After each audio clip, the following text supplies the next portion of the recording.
E agora, quem poderá me defender? Eu, o sistema imunológico. Então, o sistema imunológico, ele corresponde ao processo que tem o objetivo de proteger o corpo contra agentes infecciosos. E ele possui alguns mecanismos de defesa, sendo eles inespecíficos e específicos. Exemplos de inespecíficos, a gente pode citar então as barreiras naturais. E também os mecanismos de fagocitose, onde aliam-se então para a eliminação dos patógenos. As barreiras naturais, sendo ela então a pele, que é uma proteção contra os micro-organismos invasores, também no nariz, onde as mucosas nasais, elas têm os pelinhos que impedem então que entrem os patógenos, e também as lágrimas, entre outras mais. E a barreira natural, ela é a que a gente já tem, mas caso o patógeno ele conseguir entrar no organismo, aí vai entrar em ação outro mecanismo de defesa, que é a fagocitose. Então, onde vão entrar os neutrófilos em ação, fazendo a fagocitose.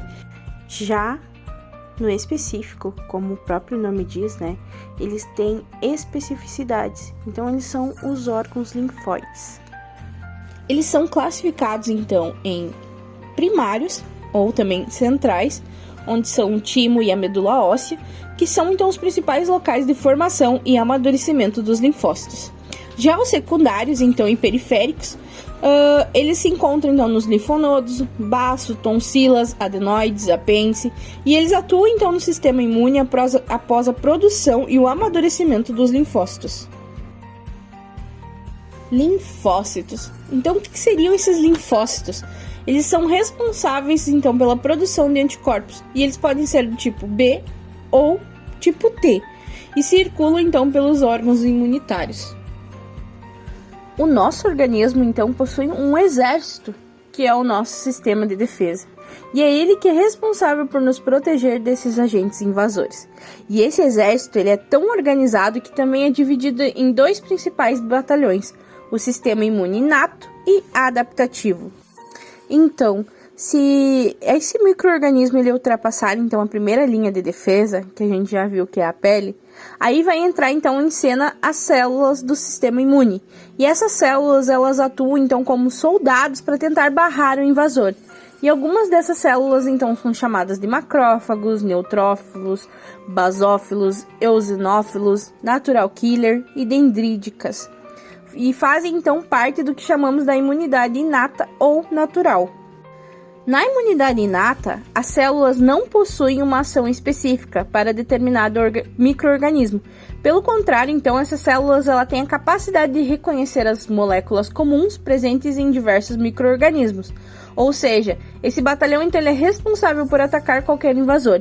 E esse ataque é um processo chamado então de fagocitose, em que as células inatas, principalmente os macrófagos, englobam os invasores para eliminá-los.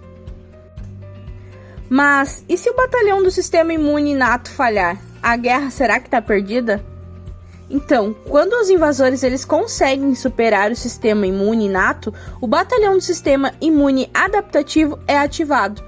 E o sistema imune adaptativo também é chamado de sistema imune adquirido, ou imunidade adquirida, que é a imunidade então gerada ao longo da vida, e é ativada após um contato inicial com diferentes agentes invasores.